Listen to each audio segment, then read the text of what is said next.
Hi guys, welcome back to another tarot and painting.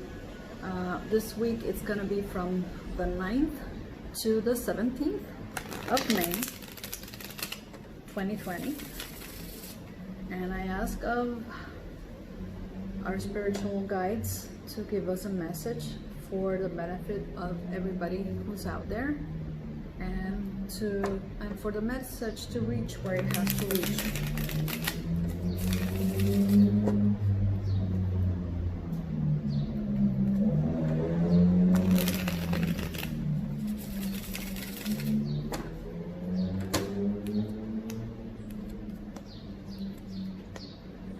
So far, we are still looking at the things that we have lost. We are still pining over things that we set to lose or to leave behind, walk away, things that were not meant for us. Stop pining over that. Stop looking into that. Stop pitying yourself because of that. It's not worth it. Honestly, it's not worth it. Just move on. It was not for you. If it would have been for you, it would have been in your present. It would have been right next to you. But it didn't happen. It was only bringing you problems, big problems, headed your way. And those problems, they look big, but they all have solutions.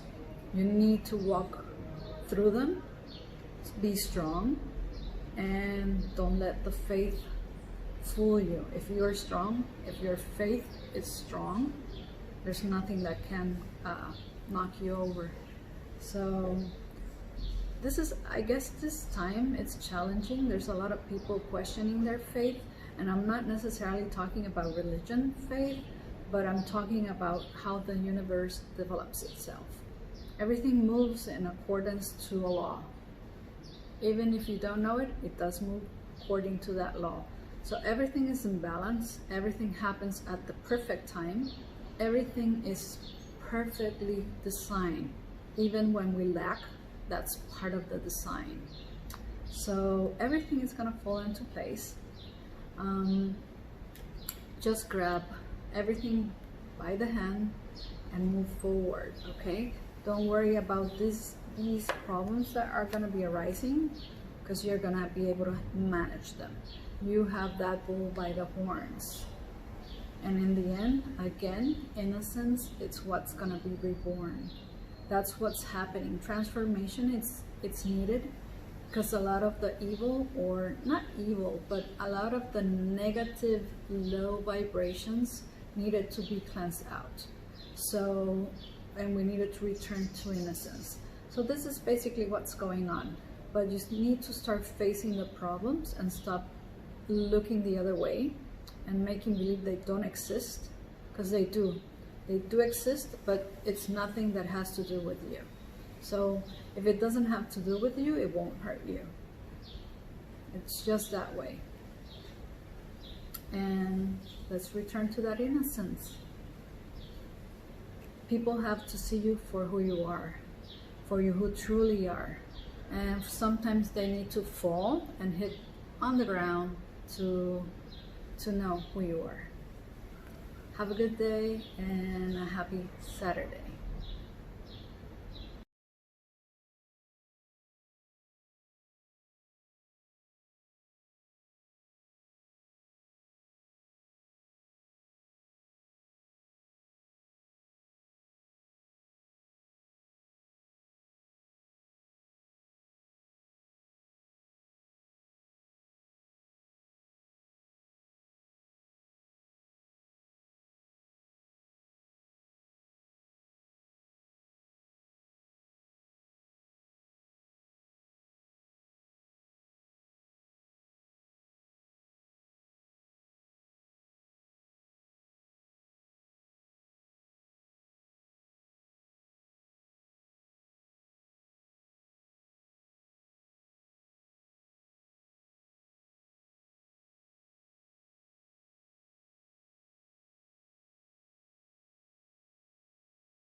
thank you for that.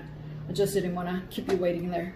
So I grabbed, I think this is like 2 inches line nickel. I have decided that I'd rather have synthetics, but this is what I found when I bought it at the store. Here where I live, materials, I'm sorry for that. My main language, as I mentioned before, it's Spanish. So materials here are a little bit limited. They are not as easily found as in the States. And I had to go with this one. It's a camel hair brush. But if I can use synthetics, I will use synthetics. And it's just because I don't care to harm any animals in the making of my works. So as soon as I find a synthetic for this purpose, this one will be replaced. But I already have it, so I'm gonna use it. And I'm applying my Pyrrole orange as I can all over. I just want a really good cover everywhere that I can. I like to have a very even coverage, so I'm trying hard at that. Evenly covered. You see, and this one leaves some bristles behind, which I don't like. I'll get those once it's dry. I'll get those bristles out.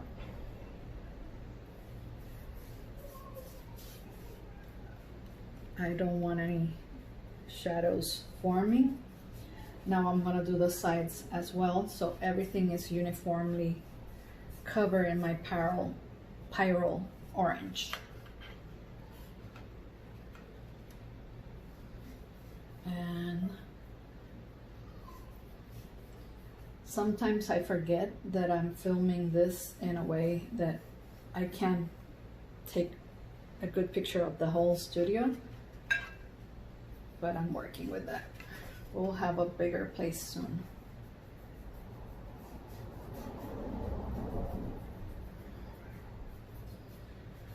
So this is my full talked on video, the first one that I made that I've actually spoken like throughout, except the one that I cut my hair with, but that doesn't count because it was not art. Okay, so here we go. Everything's covered pretty uniformly. Let me do this. I'll show you in a second. Okay, and here it goes.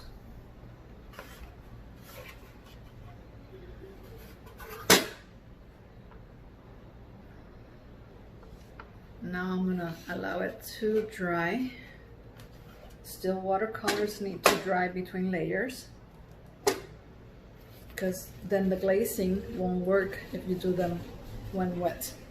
If you do a layer or a glazing over a wet watercolor layer, it's gonna become like a mud color or a grayish, because they all mix together and they don't mix really well. So if you allow them to dry, you can do the glazing and you're gonna notice both colors coming through and shining very, very strongly. And that's what you want to keep. You want to keep the light of the colors very as strong as you can. So I'm just gonna allow it there, and I'll see you when it's dry. Okay, so I'm back, and now my first layer is dried. I don't know if I wanted this light. I might want to do another layer of that Pyrrole orange, but I do want to have my sky, and I'm now adding cerulean blue. I am gonna do this way because I want a warmth in my painting. So I'm doing it, that's why I'm using the Pyrrole all over. I want that warmth to come across. I thought I was on the camera, I'm sorry. I thought it was showing. So now I'm back here. I'm gonna lay it flat so you can see what I'm doing. And I am adding that cerulean. So I did that first layer in a warmth color because I wanted to transmit that warmth of the afternoon. And now I am adding my sky. And later on I'm gonna work with my clouds.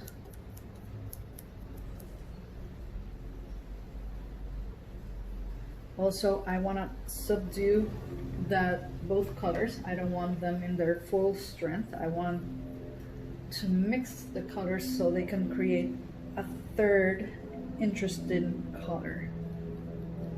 So that's the reason why I'm going all over the first color, the first layer. And as you can see, it's a very interesting look. Now I'm gonna do the sides.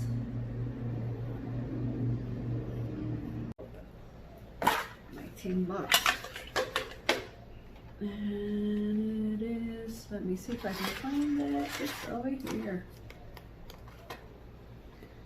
It's cobalt turquoise. Cobalt teal, cobalt turquoise. So I knew one of them was turquoise. I was just mixing them around.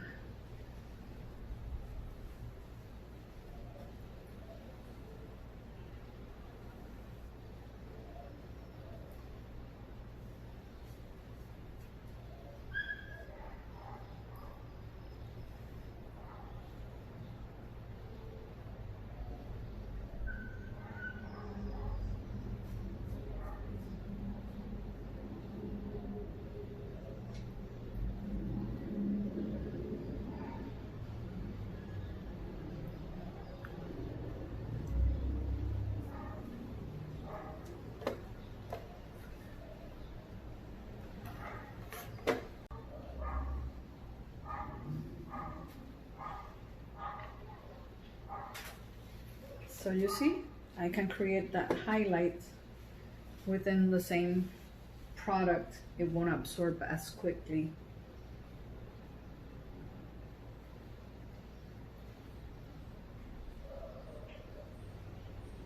I'm going to use a little bit of tint and the olive green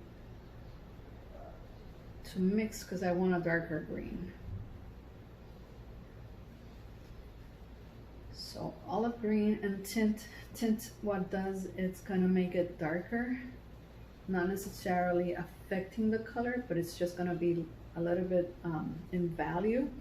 It's going to be darker value than the olive green as it comes from the tube, which allows me just to create some highlights. And the good thing about mixing red and green, it creates a very interesting color here, kind of a grayish.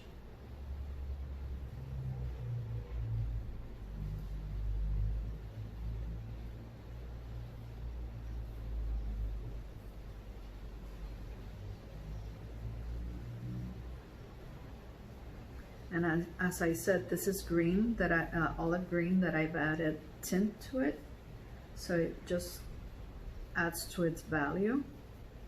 Tonal value, it increases, becomes darker.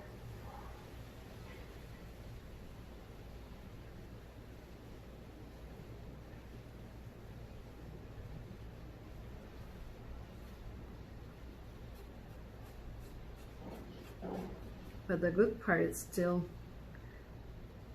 the original combination that I've made with the red oxide and the alizarin crimson is still showing.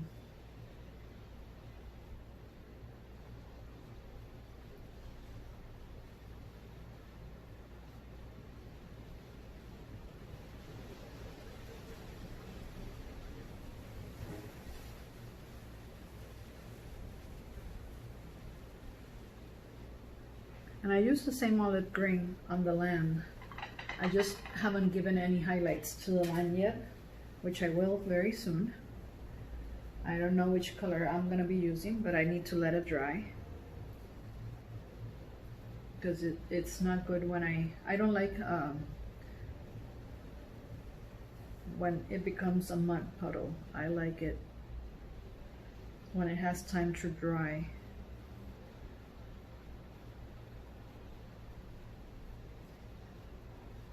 So this is green gold, which it's really nice too. Now I'm gonna start doing my C. I don't know which brand. I don't use very expensive brushes. I just have brushes that I buy in Walmart, and they have been working really well. As I said, I like some synthetics.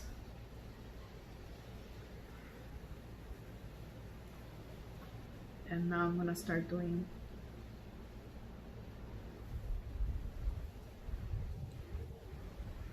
the line work that I like to do on my paintings.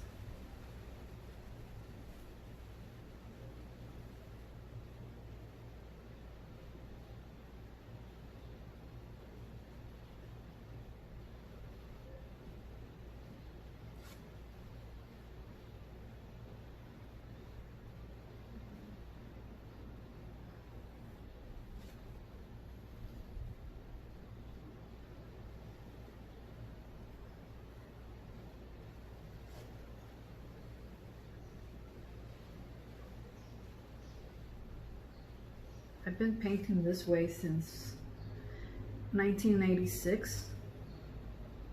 I used to do it in ink only. I looked it up because I found my first ink drawing. It was a cover of a Journeys album.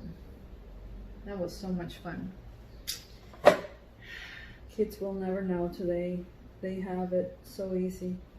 We used to wait for LPs to actually make it to the radio before. An LP is a long playing record made out of vinyl, and we used to have to wait until it made it to the radio for the song to hit big. Not like today, everything's in the internet.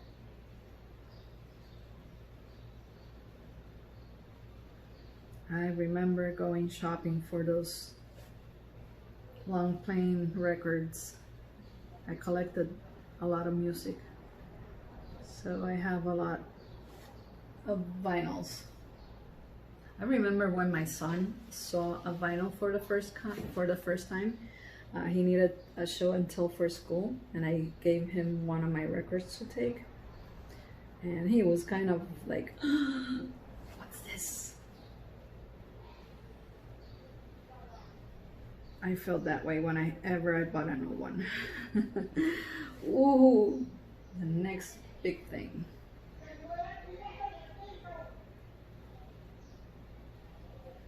And I'm going to continue doing this off camera.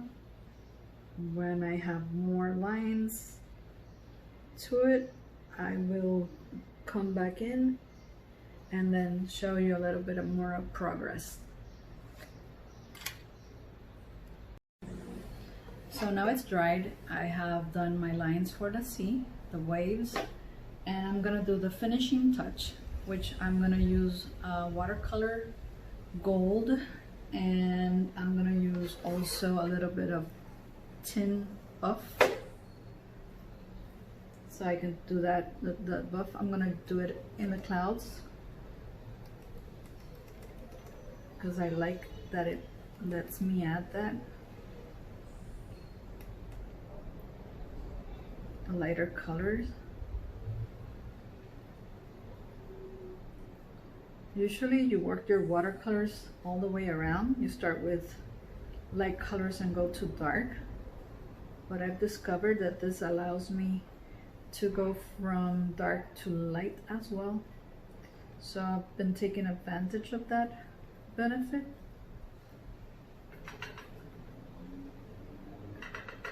I guess I could call it that way.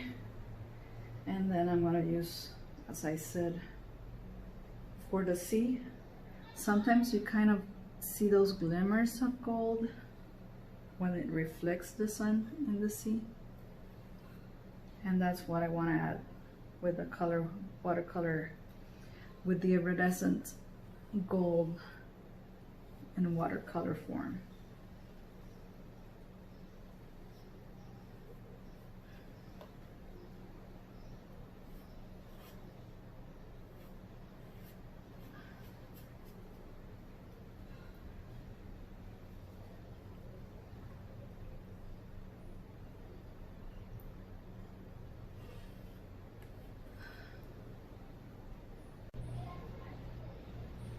And just go for it.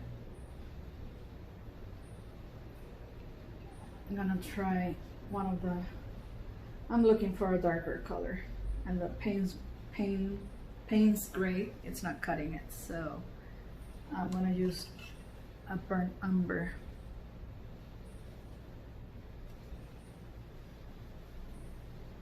Yeah, this one works much better for what I want to do.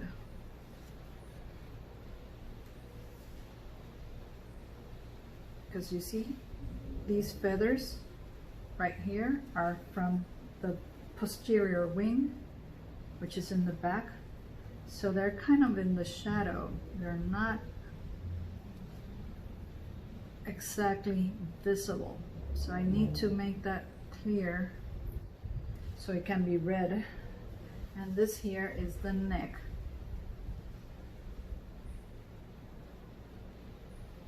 Which comes back up towards the back of the animal, of the bird itself, with the back feathers. Here we go. I need one other brush that it's a little bit more, carries more water and more pigment. Yeah, that works.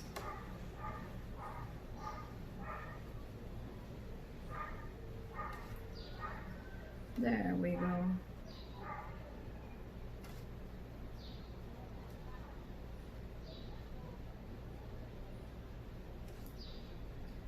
It dries really quick. When painting on the watercolor ground, it dries really quick. So that's why I needed a brush that can hold more water, so I can actually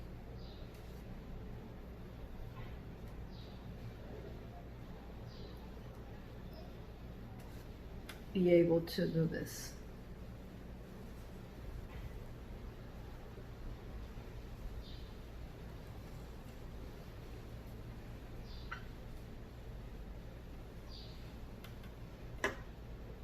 So this one's dry from the Payne's gray, and I'm gonna add, there we go.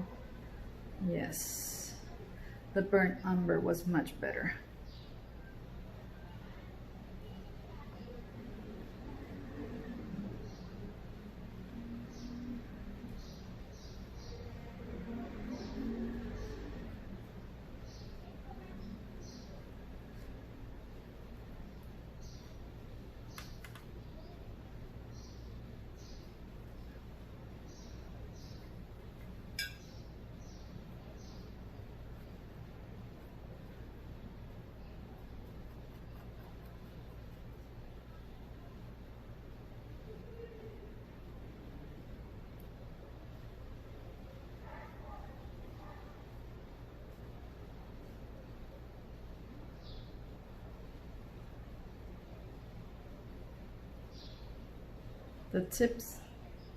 The tip of the wings usually have like spread out feathers, and so beautiful.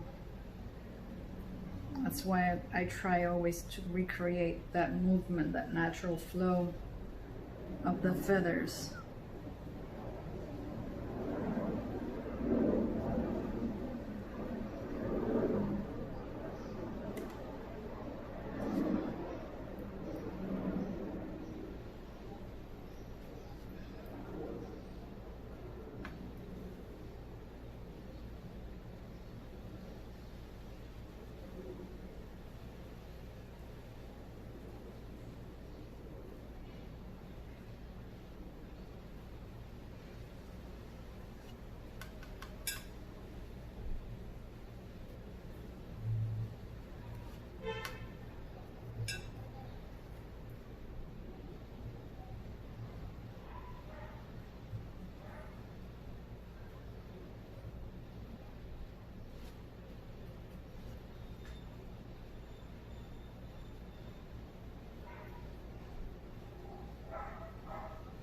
I like this material because I made a mistake there, but it's gonna allow me to pick it up, remove the pigment, and it will be good as new.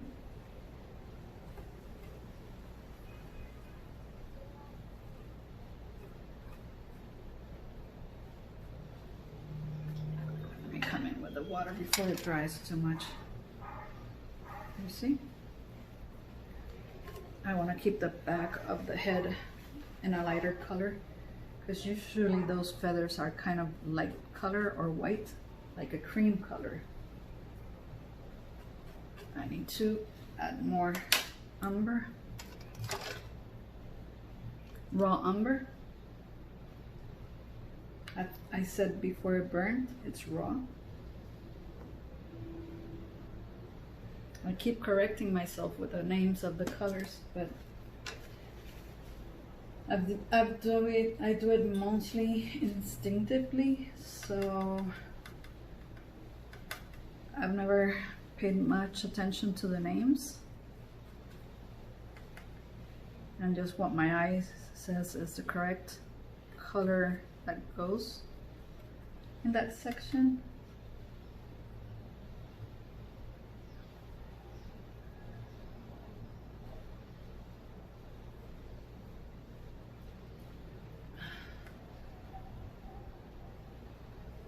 So you see, the feathers are starting to show.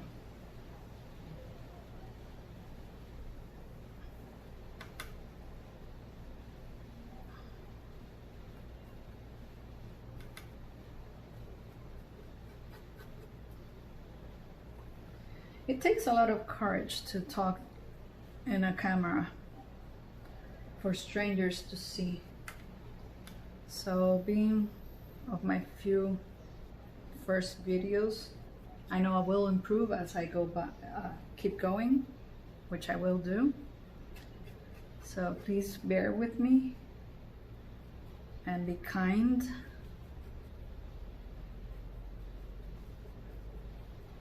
And there it goes. I think that my birds are done. Oops, just hit the tip of my brush. And this is my 3 pelicans. Now all I have to do is sign my piece and it's ready.